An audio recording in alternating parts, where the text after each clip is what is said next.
It was just past midnight when I heard footsteps on the cabin roof. I was up in the mountains alone, staying in a small rental cabin about 8 miles from the nearest town. It was early December. Snow had started falling the day before I got there. Not heavy, but enough to coat everything in a thin white layer.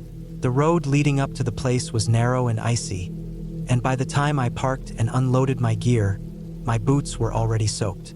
The cabin itself was one of those older hunting lodges. Wooden frame, tin roof, single room with a small kitchen area, a wood stove, and a cot against the wall. No electricity, no cell signal. Just me, some firewood, a flashlight, and a week's worth of canned food.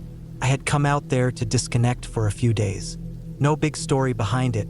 Work had been stressful and I needed to be alone. I had done solo camping before, sometimes even in winter, so I wasn't nervous or anything. If anything, I was looking forward to the silence. The kind of silence you only get way out where the trees press in close and the wind sounds like it's whispering through their branches. The first night was uneventful. I started a fire in the stove, heated up a can of chili, and read until I couldn't keep my eyes open. Slept like a log. But the second night, that's when things changed. I had turned in around 10 p.m. It was cold enough that I could see my breath inside the cabin, even with the fire burning. So I bundled up in a sleeping bag and laid down on the cot with an extra blanket over me. The wind was making the trees creak and groan outside. Nothing out of the ordinary, but around midnight, something woke me up. At first, I thought it was the wind, or maybe a branch falling onto the roof. Just a dull thump. But then it happened again, and then the sound changed. It wasn't a random noise. It wasn't an animal skittering or a chunk of snow sliding off the roof. It was footsteps. They were slow, deliberate. Step, step, step, like someone pacing back and forth, just above my head. I laid there under the blanket, listening, trying to convince myself it was just a raccoon or maybe a fox. Something light. But the steps were too heavy, too rhythmical. You can tell when a person is walking, even when the surface isn't right. There's a weight to it. The roof was metal, so every step sounded hollow and sharp. I got out of the cot, grabbed my flashlight, and opened the door. Outside, the air was still, cold enough that my nostrils stuck together when I inhaled. The moonlight bounced off the snow, lighting the clearing like it was just before dawn. I walked all around the cabin. Nothing. No tracks, no movement, no sound except for a breeze shaking some of the icier branches. I stood there for a while, staring at the roof. I couldn't see anything from the ground, so I went around back to where the snow had piled up higher and climbed up by stepping on a stump and hoisting myself onto the overhang. The tin was slick, but I managed to get on top without slipping. I shone the flashlight all around. Empty. Just snow and a few fallen pine needles scattered across the surface. I stayed up there for a good 5 minutes, scanning the woods, looking for movement. But there was nothing. It was dead quiet.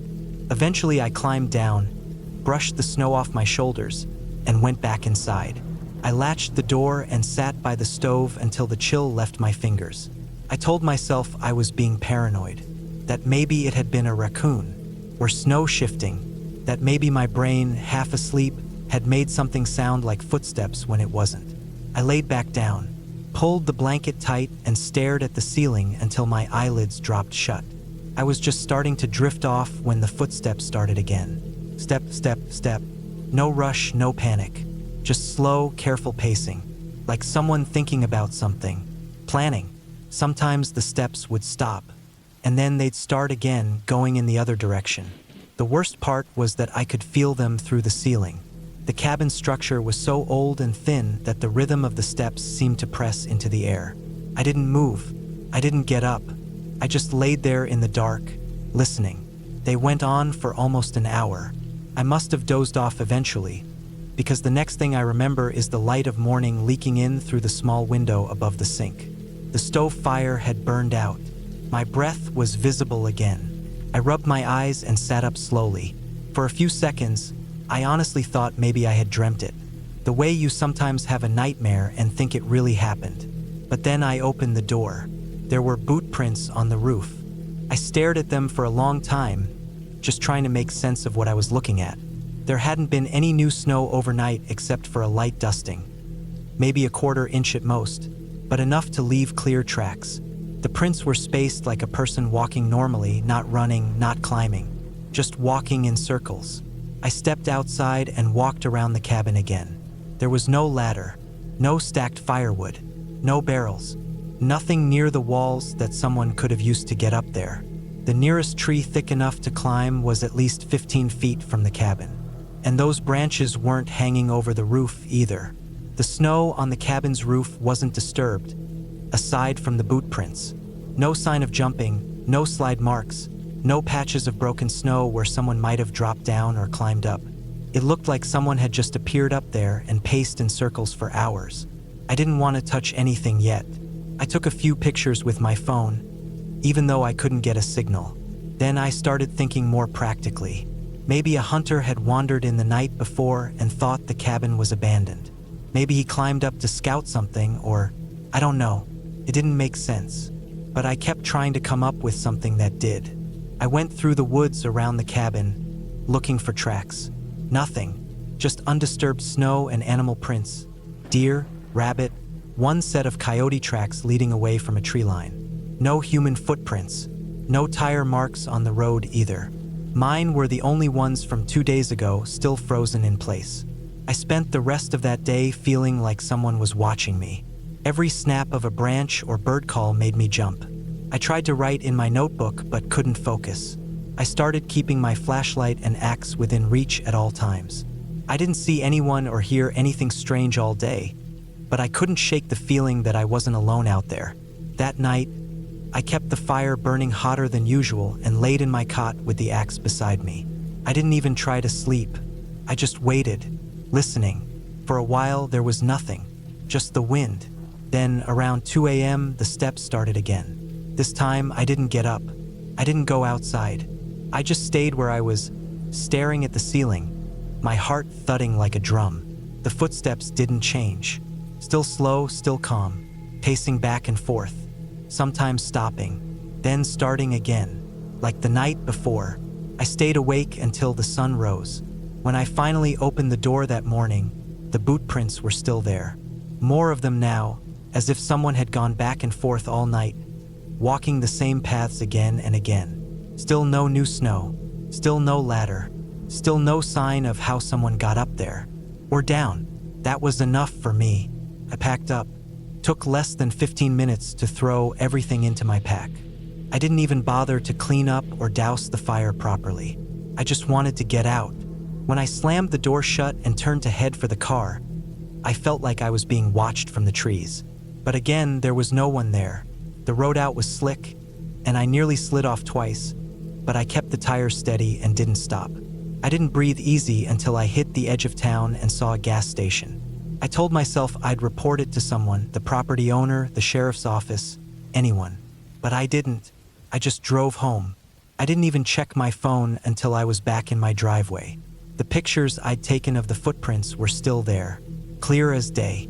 Circles, loops, pacing lines. You could even see the tread pattern from the boots. I showed a friend later, and he pointed something out that I hadn't noticed. The boot prints, they weren't fresh boot prints. They looked old, like the boots had been worn down over time. No brand markings, no logos, no defined tread. Just smooth, almost flat impressions with softened edges. Like something heavy had been pacing in the same shoes for years. I deleted the pictures a week later. I don't know why. Maybe I didn't want to keep thinking about it. Maybe I was afraid I'd start seeing things in them that weren't really there. Either way, I didn't keep them. I never went back to that cabin.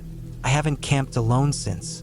Not because I think I was in danger, not exactly, but because sometimes the world doesn't give you answers.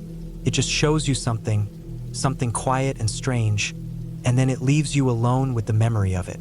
And that's what it was. Just a memory now. A quiet cabin, a cold roof, and footsteps that had no reason to be there.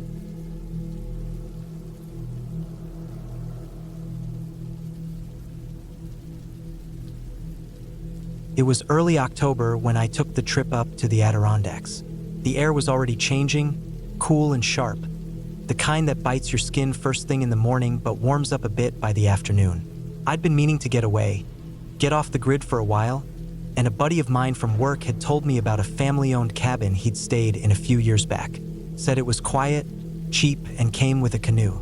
No electricity, no running water, just a wood stove, candles, and a hand pump out back. That sounded perfect to me. I drove up from Syracuse, which took about 5 hours on the back roads. The last stretch was nothing but dirt, winding and narrow, hemmed in by thick trees. By the time I reached the cabin, the sun was already down behind the hills, and the shadows were stretching long across the lake. I remember the quiet most of all. No hum of power lines, no distant cars, not even the whine of mosquitoes. Just wind in the trees and the creak of the dock under my boots. The cabin was small, maybe 2 rooms, made of old wood gone gray with age. It looked like it hadn't been painted in decades. Inside was simple. A wood-burning stove, a narrow cot with wool blankets, a few shelves stocked with canned goods, and a wooden table with some wax-dripped candles scattered across it. There was a pile of split firewood against one wall and a single window facing the lake. I lit a few candles and unpacked what little I'd brought. Mostly dried food, some water jugs, a hunting knife, a couple books, and my sleeping bag. I had no intention of staying long, just a few days to clear my head. That first night, I sat on the dock with a can of beans and watched the stars come out. There were no city lights to drown them, just the reflection of the moon across the water. That's when I first noticed the lights across the lake. First, I thought they were fireflies, just faint flickers moving through the trees. But they didn't behave like fireflies, didn't blink out and reappear somewhere else. These lights swayed, slowly, like someone walking with a lantern. The kind you carry low when you're picking your way through woods. One would appear, then another, sometimes 2 at once. They were too far to see clearly, maybe across a quarter mile of still water, but I watched them for an hour, just drifting and swaying in the trees on the opposite shore. Eventually, they vanished. I chalked it up to other campers, maybe hunters, though the owner of the cabin had told me the land across the lake wasn't public. Said it was swampy and undeveloped. No one lived there. The next day, I fished for a bit off the dock but didn't catch anything. Hiked a few short trails that looped off into the woods and came back, made lunch, read a few chapters of an old paperback. That night, I saw the lights again. Same place, same movement. I sat by the window and watched them. This time, they stayed out longer, maybe 2 hours, and something felt different. Not threatening exactly, but odd, like I was watching something that didn't want to be watched. The kind of feeling that crawls up the back of your neck when you're being stared at. By the 3rd night, I was getting curious. I kept telling myself it had to be other people. Maybe some folks living off-grid across the lake, or kids messing around. I wanted to believe that, but something didn't line up. The lights were always in the same spot, always started just after sunset, always moved the same way, slow, like someone picking their way through brambles. No flashlights, no beams, just that soft orange glow, like a flame behind frosted glass. The 4th day, I decided I'd paddle over. The canoe was old but solid, tied to a post on the dock with a weathered rope. I filled my water bottle, grabbed a small flashlight and my knife, and waited for nightfall. Around 8:30, the first light appeared. I pushed off quietly, letting the canoe glide a few feet before dipping the paddle in. The lake was still like glass. I kept low, close to the hull, not because I was trying to be sneaky, but because it felt right. Like I shouldn't make a sound. Like the lake didn't want me there. It took about 15 minutes to reach the other side. The lights had disappeared by then, but I'd marked the spot where I'd last seen them. Just to the left of a crooked pine that stood out from the others, bent halfway over the water. The land was marshy, just like the owner had said. The canoe scraped against roots and soft mud as I pulled it ashore. There was no dock, no trail, not even a break in the trees. I had to crouch and push through brush that hadn't been touched in years, if ever. My boots sank into the muck with every step, and the air smelled like wet leaves and rot. Bugs buzzed around my ears, even this late in the season. I moved maybe 30 feet into the trees before stopping. It wasn't fear that made me stop. It was the feeling that I was being watched.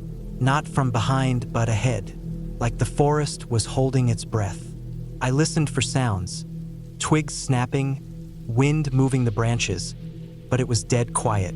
I shined my flashlight in a slow arc, expecting to see deer eyes reflecting back or maybe some small cabin I hadn't noticed from the lake.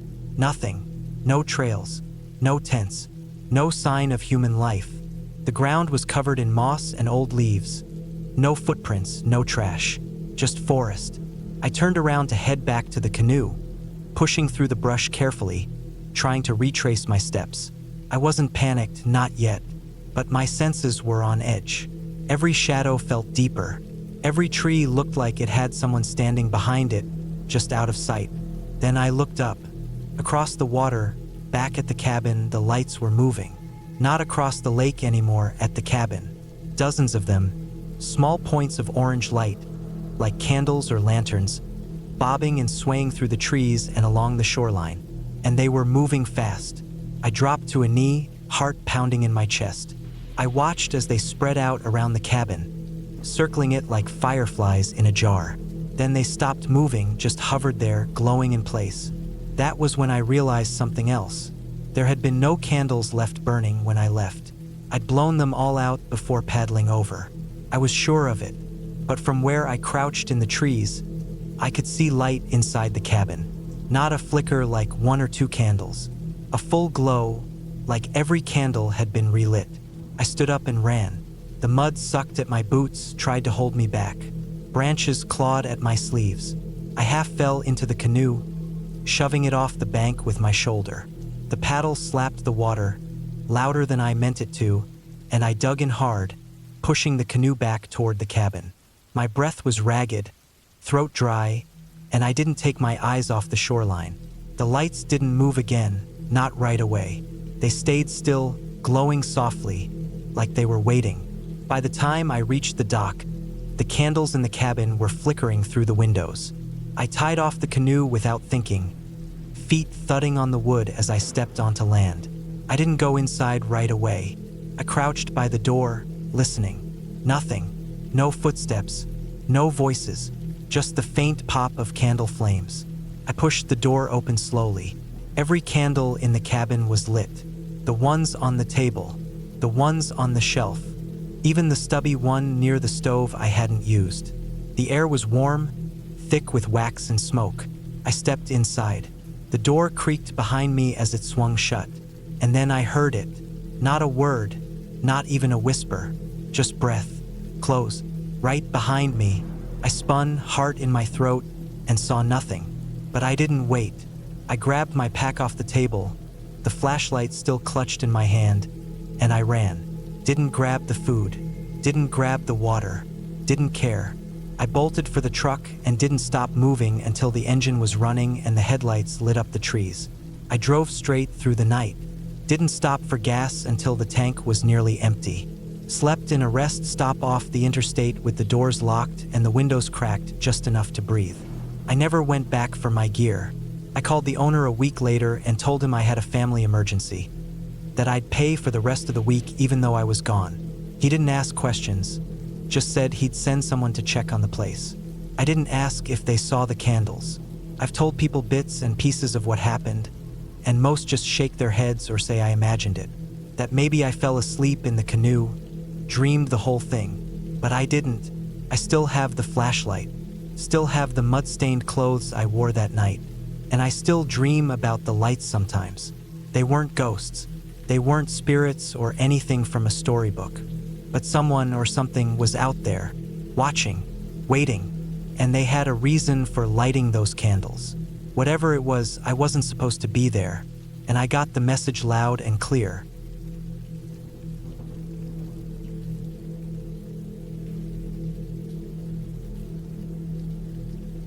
It started with the need to just get away for a while. I'd been working nonstop, long weeks turning into months without any real break. My mind felt cluttered, like a drawer you keep stuffing things into until it won't close anymore. I didn't want to go anywhere busy or crowded. I wasn't looking for adventure or even company, just quiet. That's how I found the cabin. It was buried in a blog post from a woman who traveled solo and wrote about little-known places off the beaten path. The cabin was in a stretch of woods up north, maybe a 3-hour drive from the city. No cell service, no neighbors nearby, no luxury either, just a small wood stove, an old radio, and a twin bed. The blog described it as peaceful, quiet, a place to reset your head. That's exactly what I was looking for. I booked it for a weekend in October. The leaves were turning. The air had that sharp edge to it.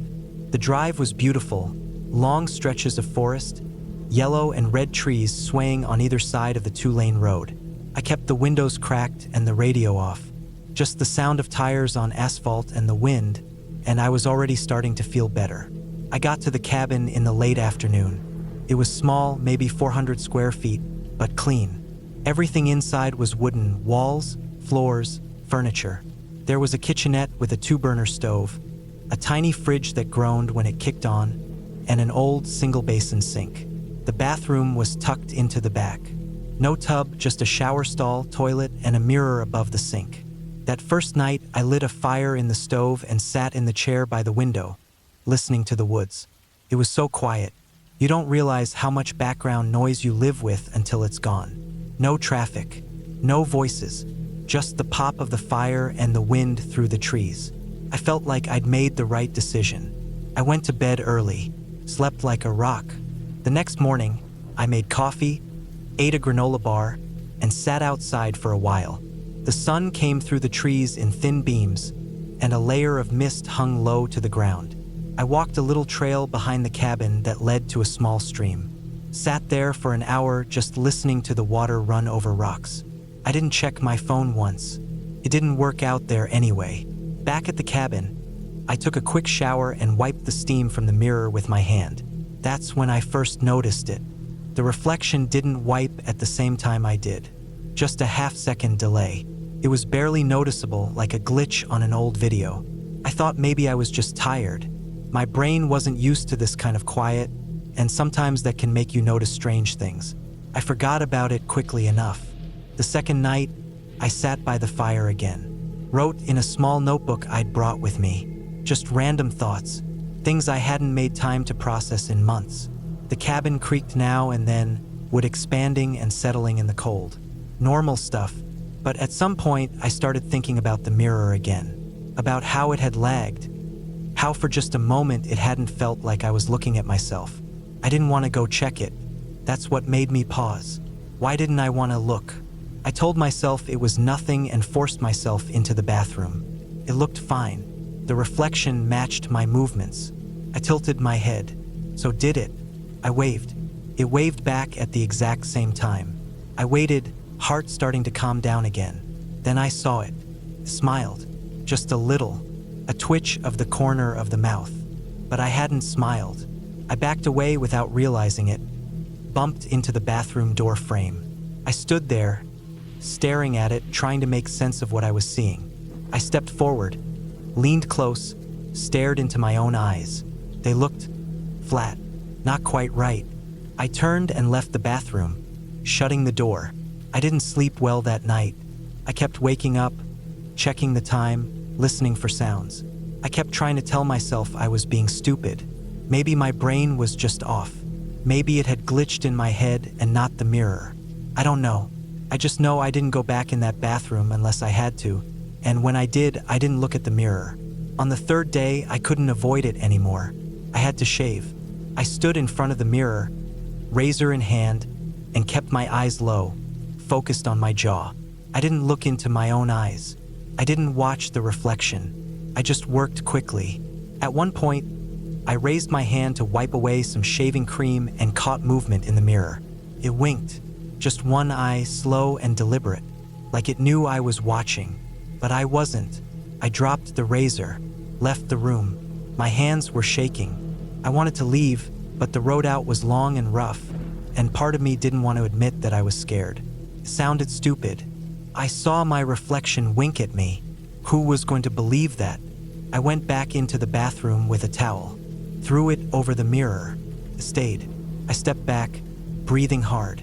I told myself it was over now, covered and done. Whatever was going on, I didn't have to look at it anymore. That night, the wind picked up. Branches tapped against the cabin, and the fire in the stove made little huffing noises as air slipped down the chimney. I lay in bed listening. Something woke me just after 2 a.m. A sound like someone stepping on broken glass. I sat up fast. The air felt cold, too cold.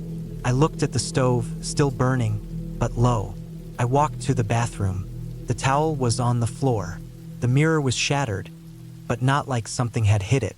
The glass was pushed out, fragments scattered outward on the sink and floor like something had come from inside it. The middle of the mirror was blown forward, edges splintered. I just stood there, breathing through my nose, afraid to move or even blink. The light was on. The reflection, what was left of it, didn't show anything off. It was just a broken mirror now. I didn't clean it up. I shut the door and put a chair against it. Then I got back in bed and sat with my back against the wall until morning. First light, I packed. Fast. I left the fire burning in the stove. I didn't take the trash out. I just got in my car and drove down the gravel road, tires bouncing over potholes, windshield fogging from my breath. I didn't stop until I hit a gas station near the highway. I went inside, used their bathroom. Normal mirror, normal reflection. Back home, I didn't tell anyone. I didn't know how. I kept checking my own reflection, looking for delays, mismatched movements. Everything was normal. I thought about calling the owner of the cabin, but what would I say? That the mirror was broken? That it was off before it broke? I didn't want to deal with the questions. A week later, I checked the blog I found the cabin on. The post was gone. The whole website was down. Domain not found.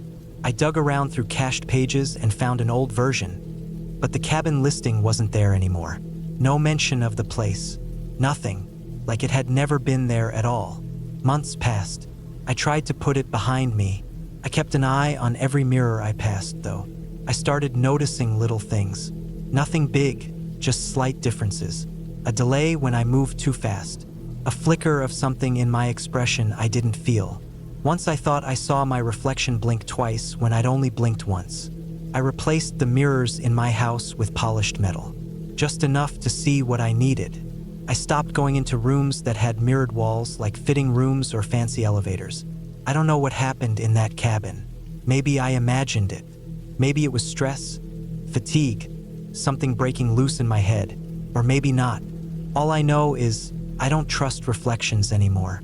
And if you ever find a mirror that lags, just a little, get out.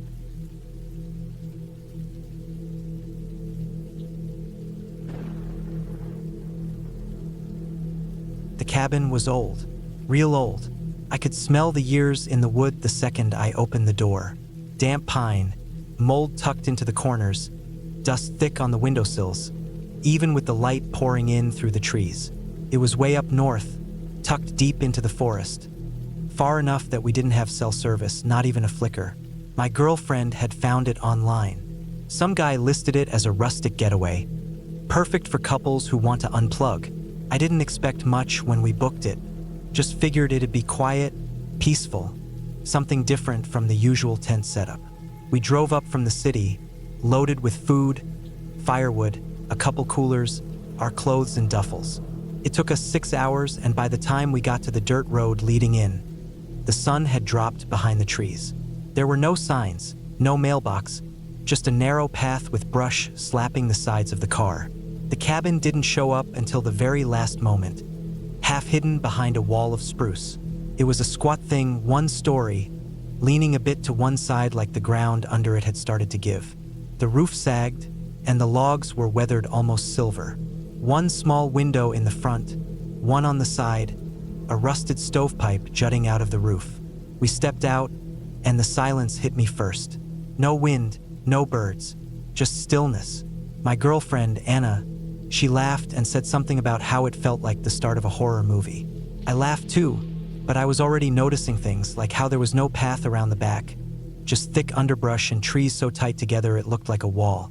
The only cleared area was the gravel patch out front and a few feet around the cabin. There wasn't even a fire pit. Inside, it was one open room. Bed against the far wall, little table and chairs, with stove in the corner. and a counter with a rust-stained sink and a cracked mirror above it. No plumbing, obviously. There was an outhouse maybe 30 yards out, just far enough that you wouldn't want to go at night. No electricity either, just a lantern on the table and a bag of candles someone had left behind. There were scratch marks on the floor, long, shallow ones near the door, like something had been dragged. But I didn't think too much about it then. That first night, we settled in fast. Opened a bottle of wine, lit some candles, played cards until it got too dark to read them. The forest outside felt heavy, pressing up against the windows, and I realized how quiet it stayed. Not quiet like peaceful, quiet like dead.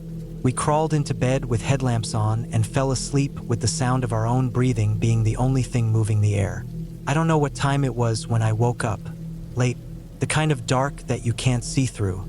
No moonlight, no stars, just black pressed against the window panes. At first, I thought it was the wind that woke me, except there was no wind. The trees weren't moving. Then I heard it. 3 knocks, slow, heavy, on the front door. Not like a woodpecker or a branch tapping. These were solid, deliberate. Knock, pause, knock, pause, knock. Anna was still asleep beside me. I lay there, staring at the ceiling. My chest felt tight, like I was holding my breath without realizing it. The knocks didn't come again. I waited a full minute, then another, then another. Nothing. I sat up, slipped on my boots, didn't bother with a flashlight. Just walked to the door, put my hand on the handle, and opened it. There was nothing. The forest was there, dense and still. The porch creaked under my weight, but the ground didn't move. I stepped out, scanned the tree line, listened. Nothing moved. No sound at all. I stood there for a full 5 minutes before I went back inside and locked the door again. In the morning, I didn't mention it. Seemed dumb. Probably a branch falling. Or maybe I dreamt it. We made breakfast on the camp stove outside, boiled some water for coffee, sat on the porch watching the light filter through the trees. It looked almost beautiful if you didn't think about how far we were from anyone else. We spent the day walking the woods a little, not far, just exploring. There weren't trails, so we stuck close, following the natural breaks in the brush. Found some old beer cans, rusted shut, and a moss-covered chainsaw blade snapped in half. The ground was soft with years of pine needles. Everything was damp. We talked about hiking deeper the next day, maybe finding the lake that was supposed to be a couple miles out. That night, after dinner, we sat outside with a blanket and listened to the forest try to wake up. But it didn't. No birds, no insects, no frogs. Just silence. It was like being underwater. We stayed out until it was too dark to see the outline of the trees, then went in, lit some candles again, and lay in bed listening to the creaks of the logs settling. Then it happened again. 3 knocks. Slower this time. Louder. No other sound followed. I sat up fast. Anna did too this time. She'd heard it. I tried to laugh it off and I said, just to be stupid, knock once for yes, twice for no. There was a pause. Long enough that I thought that would be the end of it. Then, knock. I didn't move. Anna sat up straighter beside me. Neither of us said anything. My skin felt cold. The air inside the cabin felt thinner. I said another thing, something dumb, like, "Are you a person?" But there was no sound. I tried again, asking, "An animal?" Knock, knock. It was quiet after that, for a long time. Then I asked, "Are you human?" The pause dragged out. Then came the answer. Knock. I felt my throat tighten. Couldn't think. Couldn't even swallow. We sat like that for what felt like hours, frozen, listening to the air around us, the cabin moaning faintly in the cold. We didn't sleep that night. In the morning, we found the word yes carved into the inside of the doorframe. I didn't see it at first. It was on the hinge side, hidden when the door was closed. The letters were rough, jagged, cut deep. Not a kid's prank. Not some leftover graffiti. It hadn't been there before, I was sure of it. I'd opened and closed that door a dozen times. You'd have seen it. We packed up our stuff while the sun was still rising. Threw everything in the car. We didn't talk much. There wasn't anything to say.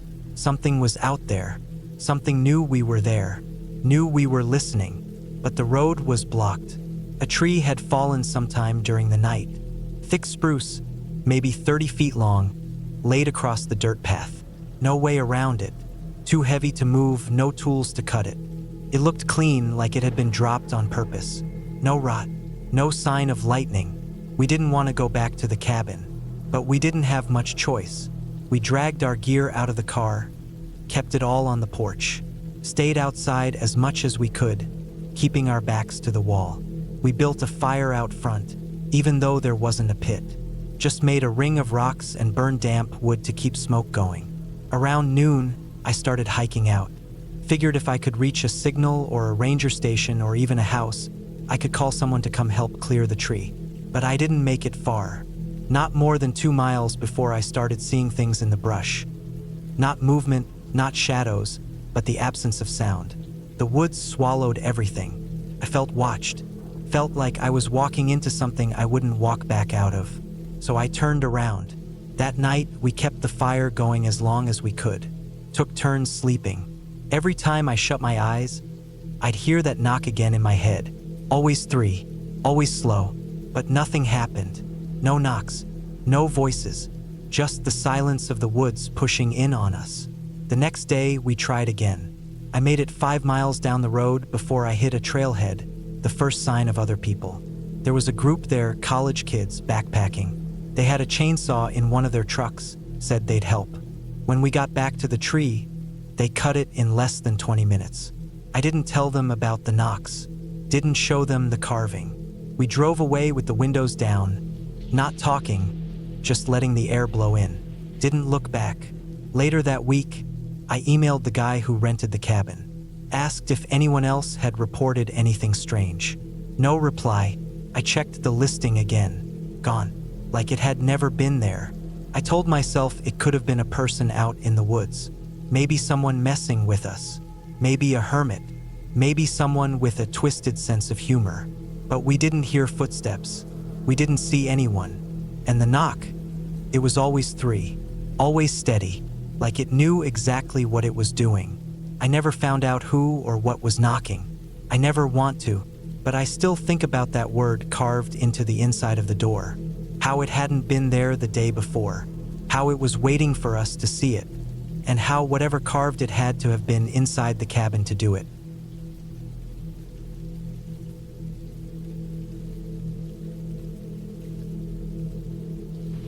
I rented the cabin because I needed to get away. I'd been working on the same damn novel for over a year, and everything around me, phones, emails, neighbors, traffic, just pulled my mind in every direction except the page.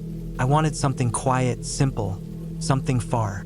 So I found this old listing on a forum for writers. It wasn't even a real rental site, just a guy named Henry saying he had a cabin in the Cascades for cheap.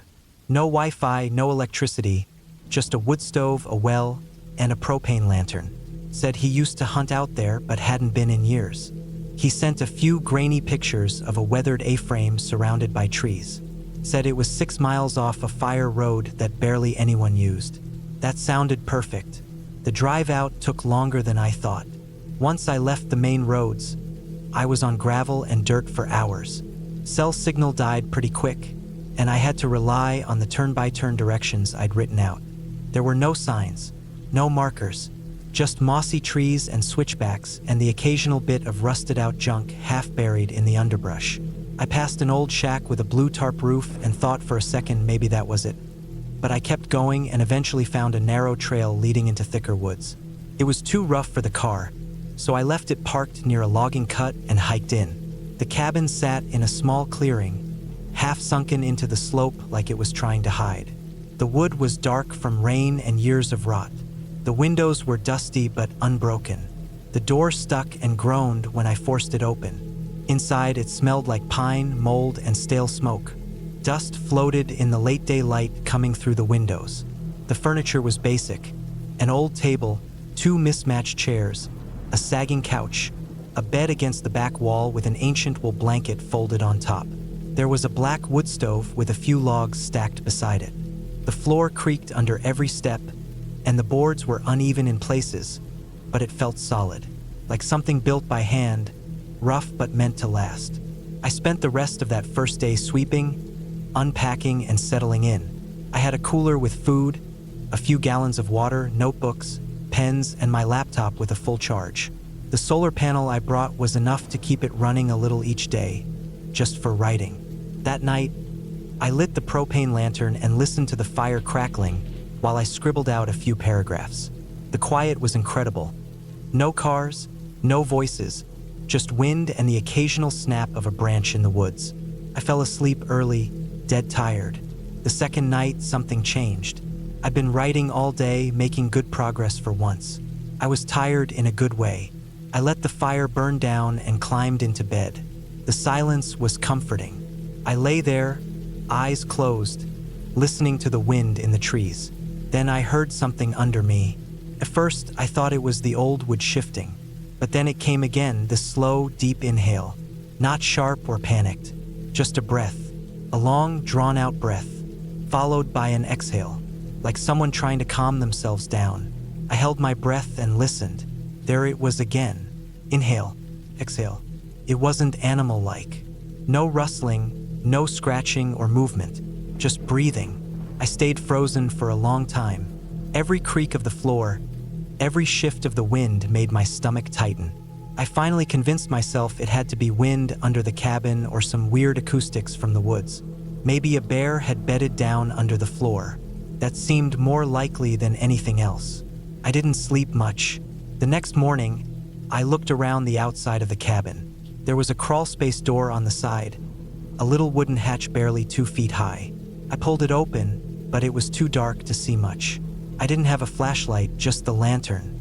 I stuck it in the hole and leaned in. The space was maybe 3 feet tall, lined with dirt and some broken cinder blocks. No signs of life. No fur, no scat, nothing. I figured maybe whatever it was had moved on. That night, I tried to ignore it. I put in earplugs, lit the lantern low, and got into bed early. I could still feel it though. Even without sound, I could feel it. That strange sense of someone close by. The way your skin prickles when someone stands behind you. Couldn't shake it. My breathing started to match what I remembered from the night before. Slow, steady. But I kept getting this horrible sense that something was syncing up with me. Breathing when I breathed, stopping when I stopped. I turned over, jammed the plugs in deeper, and pulled the blanket over my head like a damn kid. Eventually, I passed out from exhaustion. By the third day, I was strung out. Jumpy. I hadn't written a word. I kept checking the crawl space, but it was always empty. No tracks around the cabin, no signs of animals. I thought maybe I was cracking up from the isolation. I made myself some soup on the camp stove, walked a loop around the clearing, and tried to focus. I almost packed up and left, but I told myself I'd stay at least until the weekend. I didn't want to come back to town a failure, especially not over some weird noises. That night, it got worse. I didn't even try to sleep. I sat in the chair with the lantern on low, blanket wrapped around me, listening. Started around midnight. The breathing, closer now, directly under the floor. I pressed my ear to the boards and listened. There it was, loud, measured, human, but it didn't move. It didn't shuffle or roll over, just steady breathing like it was lying flat on its back, staring up through the floor, like it was waiting. I snapped. I grabbed a hammer and a tin of nails from the tools in the corner. The crawlspace door was right under my bed. I pulled the bed away and found the trapdoor, just a square cut into the floor with a loop of wire as a handle. I nailed it shut, for nails in each corner, then more around the edges until the board wouldn't budge. I pounded them in with shaking hands, sweat dripping down my back even though the cabin was cold. I sat up the rest of the night in a chair, staring at that trapdoor. The breathing stopped around dawn. When I finally dozed off, it was from sheer exhaustion. Maybe 2 hours of sleep, tops. I woke up to pale light and cold air. The fire had died out. My back ached. My hands hurt from gripping the hammer. And the trapdoor was wide open. The nails were still bent in the wood, some of them halfway out like they'd been forced from underneath. The board sat at an angle, one edge resting on the floor.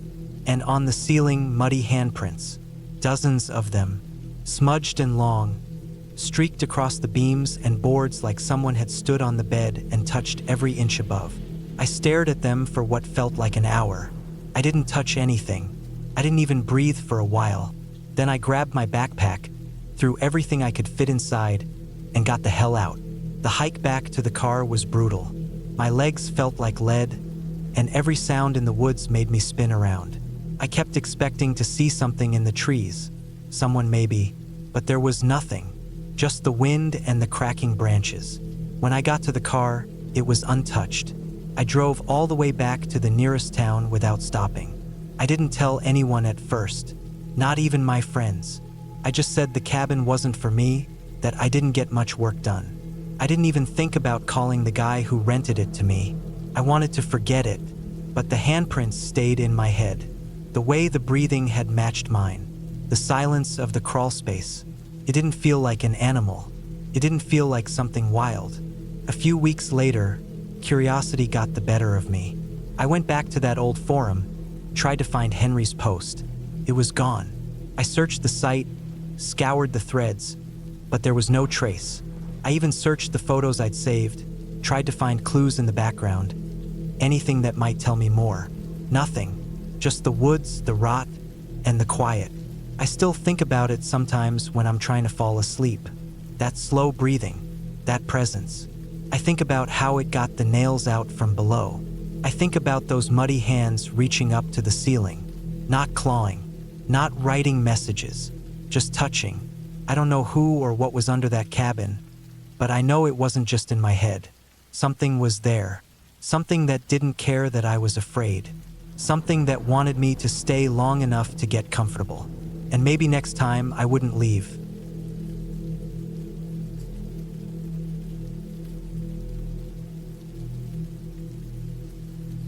I booked the cabin last minute, a 3-day break to clear my head. It was late October and things at work had started to get unbearable. I was tired of the noise, the deadlines, the constant pinging of messages. I wanted something quiet, someplace tucked away where I wouldn't hear or see another person for days. I found the place through a basic rental site. No flashy photos, just 1 or 2 grainy shots and a short description. Secluded, quiet, no cell reception. It read. That was enough for me. The cabin was a few hours from town, past winding roads and through a thick pine forest. My GPS cut out a couple miles from the place, but there were hand-painted wooden signs nailed to trees along the road. Cabin with arrows pointing the way. It felt old-fashioned, almost like a kid's treehouse hidden in the woods. When I pulled up, the late afternoon light was filtering through the trees, golden and slow. The air was cool and still. The cabin looked about as basic as I'd expected. Small, dark wood exterior, a porch with a rusted-out metal chair, a single step creaking under my weight as I carried my bag inside. It smelled like cedar and old ash when I opened the door. The interior was cozy, one main room with a fireplace, a worn-out couch, a coffee table, and a small kitchen area with a stove and sink. A short hallway led to a bedroom and a tiny bathroom. No TV, no internet, and as promised, no cell signal. After unloading the car, I started a fire with the chopped wood left by the hearth. The wood lit easy, and the warmth spread fast. I sat on the couch, letting the fire do its work, feeling the tension slowly leave my shoulders. On the coffee table, there was a leather-bound guest book. Nothing fancy, just a little journal with yellowed pages and a pen tucked into the binding. I flipped it open, half expecting cheesy tourist notes like, asterisk, what a wonderful getaway, asterisk or asterisk.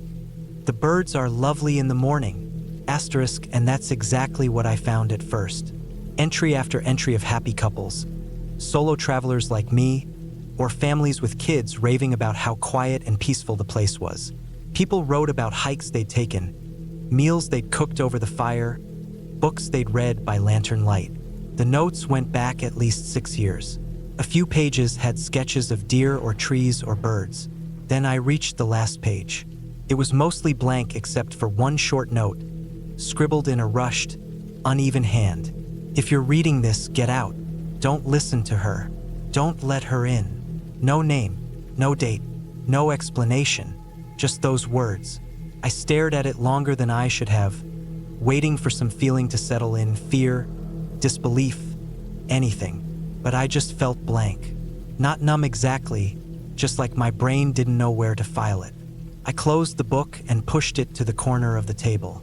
It felt like one of those jokes people write to mess with the next guest. I told myself that people get weird when they're alone in the woods. Maybe someone wanted to leave a little scare, or maybe it was a writing prompt they'd never finished. The first night was uneventful.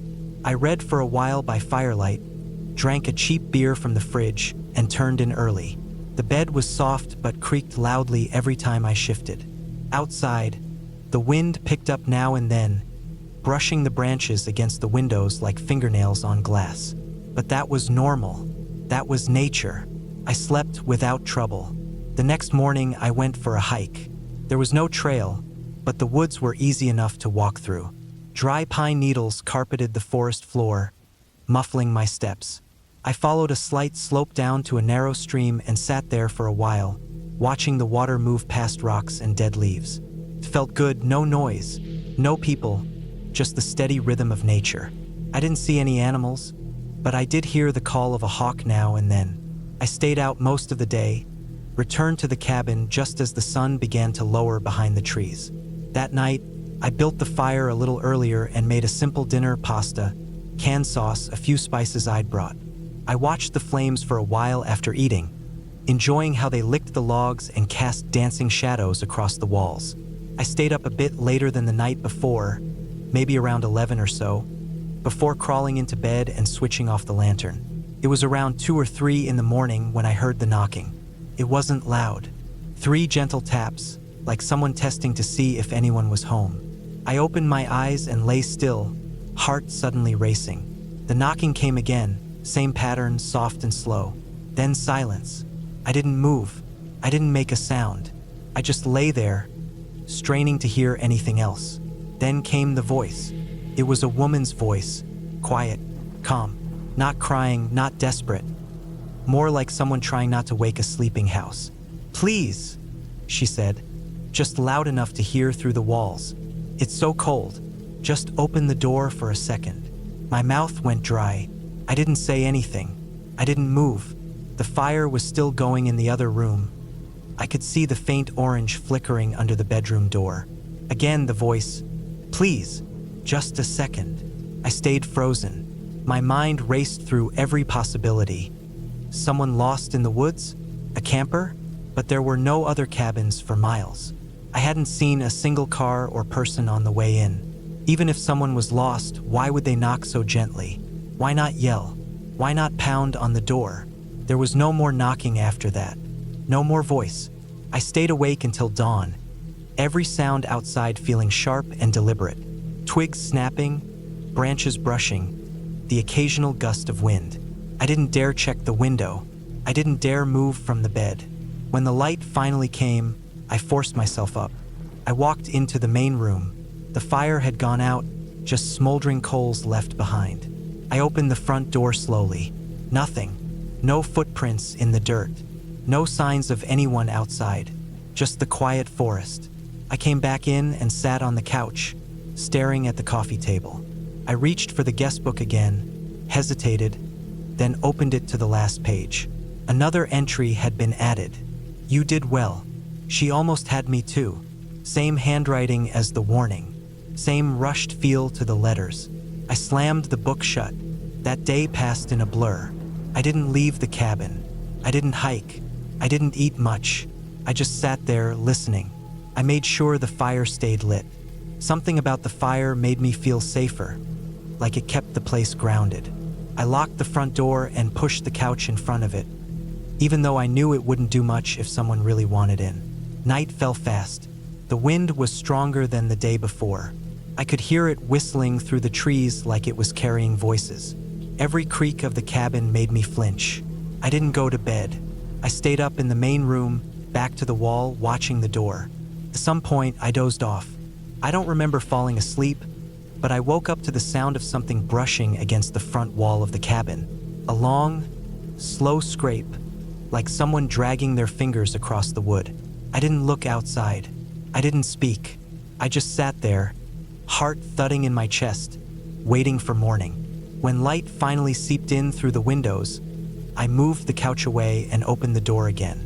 Nothing. No marks. No prints. Just the same quiet woods. I packed up that morning. I didn't care that I'd booked 3 nights. I was done. I loaded my bag, made sure the fire was out, locked the door, and started the car. As I pulled away, I noticed something. Another hand-painted sign nailed to a tree I hadn't seen before. It looked old and worn, nearly faded into the bark. It said, "Don't let her in." I don't know why I hadn't seen it before. Maybe I had and didn't remember, or maybe it hadn't been there when I arrived. I didn't stop to think about it. I drove straight through until I hit paved road again, then farther until I got back to town. When I got home, I tried looking up the cabin online again, but the listing was gone. Not marked as booked or unavailable, just completely removed, like it had never been there. I called the rental company to ask about it. They said they'd never had a property listed in that location. I still had the confirmation email, but it just showed a receipt. No contact number, no return address. I don't know what happened out there. I don't have answers. I never saw anyone, never opened the door, never spoke. But someone had been there before me. Someone who didn't stay quiet. Someone who wrote that warning. And someone who came back after. Since then, I don't go into the woods alone. I don't stay in places without phone service. And I never, ever open the door if I hear knocking at night. Especially if it's followed by a soft woman's voice saying, "Just for a second." Because if you let her in, you don't leave. And if you stay quiet, maybe, just maybe, you get to write the next warning.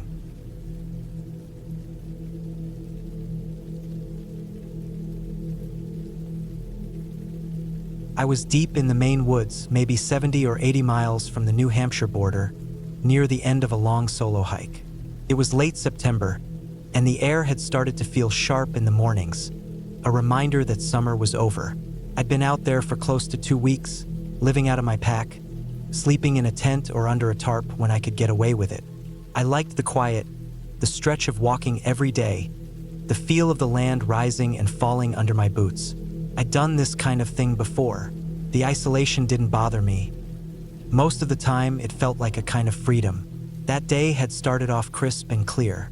The leaves were turning hard into fall. Yellows, reds, deep oranges. The wind moved constantly in the trees above, and squirrels rustled through dead leaves near the trail. But around noon, a heavy dampness rolled in, and the wind changed. I remember the way the sky seemed to lose color, turning a flat gray. I checked my map, figured I had maybe 5 or 6 miles left before I could get to a small hunter's cabin I'd marked on my map weeks earlier. It wasn't official lodging, just an old single-room structure that someone had built back in the 60s or 70s. I'd found out about it on a forum. Folks said it was left unlocked for hikers or hunters to take shelter in when needed. By the time I reached the cabin, the wind had turned into a steady push, and clouds hung low over the trees. The sky looked like steel. I opened the door and stepped inside just as rain started to hit the roof. It was a rough place, bare floorboards, a small iron stove, a wooden chair, and a table in one corner. No electricity, no insulation, no windows besides one small square pane at the front. But it was dry. I set my pack down and took a long drink from my water bottle. I didn't bother with the stove. I was too tired. I unrolled my sleeping pad near the wall and pulled my sleeping bag out, letting it fluff up a bit. The rain was coming down hard by then, slamming against the roof and walls like handfuls of gravel. The hours passed. I ate a couple of granola bars and a packet of tuna for dinner. I sat on the floor with my back against the wall and read by flashlight until the batteries started to dim. At dusk, the forest outside had gone completely still, the way it sometimes does before full dark. The rain had stopped, but the wind was still up, gusting through the trees. It was the kind of silence that made your ears ring. I thought I heard something then, something faint, almost behind the wind. I turned off my flashlight and held still, listening. There it was again, crying, high-pitched, soft at first, like a child. A long whimper, then silence, then another whimper. I stood up. It didn't make sense. There were no towns nearby, no houses. No one should have been out there. I grabbed my flashlight, slipped my boots back on, and stepped outside. The trees were close to the cabin, thick pines and hardwoods pressing in tight. I scanned the beam of light across the trunks. Nothing. Then the crying came again, to the left, deeper into the trees. It wasn't frantic, just steady, sad. I don't know what made me move. Maybe instinct, maybe guilt at the thought of some kid lost out there. I called out once. Not loud, just a short hello. No answer. I pushed into the woods, aiming my flashlight ahead. The crying seemed to stay the same distance away, no matter how far I walked. I moved carefully. The ground was uneven, covered in roots and wet leaves. My light bounced between trees, catching glimpses of moss-covered trunks and old fallen limbs. The crying stayed just out of reach. It would pause, then start again, always just ahead. I don't know how long I followed it. Maybe 20 minutes, maybe more. The forest looked different now, darker, the trees denser. I stopped, breathing hard, and realized I couldn't hear the crying anymore. Just the wind again and my own breath. I turned in a slow circle with my flashlight, trying to get my bearings. Nothing looked familiar. I thought about calling again, but something in me had gone cold. I stood still for a long time. Then I turned back, trying to retrace my steps. I moved quickly, flashlight sweeping side to side. The undergrowth looked different. I saw no broken branches, no prints, no marks where I had come through. It took longer than it should have to find the cabin again. I came at it from a different angle, emerging from a part of the woods I hadn't seen before. The moon was up by then, half covered in clouds. The door to the cabin was open. I stopped dead. I had closed that door. I remember doing it, even pulling it tight against the wind. Now it was open, swinging slightly on the hinges. I stepped inside. Something felt wrong right away. My gear had been moved. My pack was open. My sleeping bag was pushed toward the center of the room, not where I had left it. My water bottle was on the table, not the floor. I didn't touch anything at first. I just looked around, breathing slow, heart racing. I checked the door again, still open. I closed it softly and turned the lock, such as it was, just a small metal latch. I turned back toward the wall and saw it then.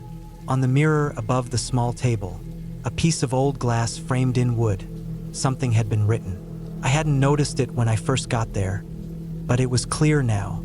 The mirror was fogged up, like someone had breathed on it, and written in the condensation were 5 words: "Don't follow the crying."